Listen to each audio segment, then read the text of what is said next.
असां सुता पिया हुआसीं पंहिंजे घर में त जेका आहे असांजे घर में पुलिस जा अटाला ऐं जेका आहे सिविल इदारनि जा माण्हू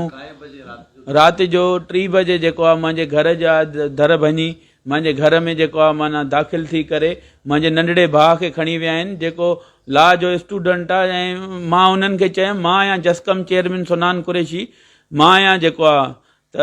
मुंहिंजो नंढो भाउ आहे उनजो कंहिं शइ सां वास्तो ई कोन्हे न कंहिं पार्टीअ सां न कंहिं ॿी कंहिं शइ सां मुंहिंजो भाउ आहे उहो नंढो लॉ जो स्टूडेंट आहे उन खे छो था खणो जेको आहे बसि बदमाशी करे जेका आहे मुंहिंजे घर ते सभिनी ॿारनि खे हिरासा करे जेको आहे तशदुद करे हिन नंढड़े भाउ खे जेको आहे खयूं विया आहिनि। उन खां पोइ असां थाणे ते वियासीं थाणे ते चयोसीं त भाउ जेका आहे असांजे घर ते रेड थियो आहे का थाणे ते एंट्री कोन असांजी का FIR न वरिती वई त मुंहिंजे भाउ खे जेका आहे माना अॻु में ई कुझु टाइम पहिरियां मुंहिंजे घर ते रेड करे मूंखे खयो वियो जंहिंमें मां वाज़े तौरु चयुमि त मां दहशतगर्द आहियां या मां क्रिमिनल आहियां या मुंहिंजे मथां को केस आहे त मूंखे ॿुधायो जहिड़ी कोर्ट में चवंदो जिथे तव्हां पंहिंजे इदारे में चवंदो कंहिं कुंड में चवंदो बि त मां तव्हां वटि अची पेश थींदुमि पंहिंजो पाण खे मां पेश कंदुमि त मुंहिंजे मथां का ब्लेम आहे मुंहिंजे मथां को एलिगेशन आहे त तव्हां उहो ॿुधायो जेको आहे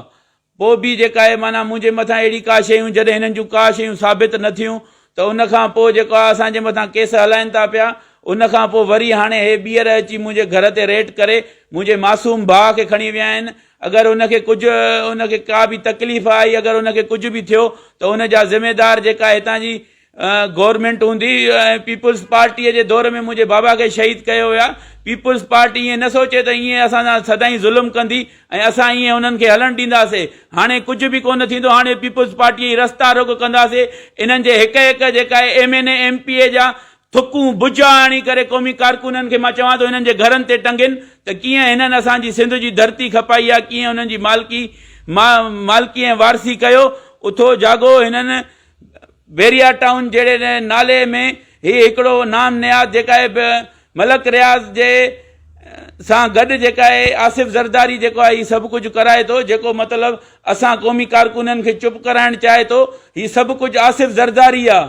हीउ मलक रियाज़ न आहे हीउ मलक रियाज़ छड़ो भोलड़ो आहे हुनजे पोयां जेको बि आहे हुनजो पीउ आसिफ रियाज़ आहे आसिफ ज़रदारी आहे असां इहो चऊं था जीअं सिंध क़ौमी मास तरफ़ां असां सुभाणे खां अगरि जे मुंहिंजे भाउ खे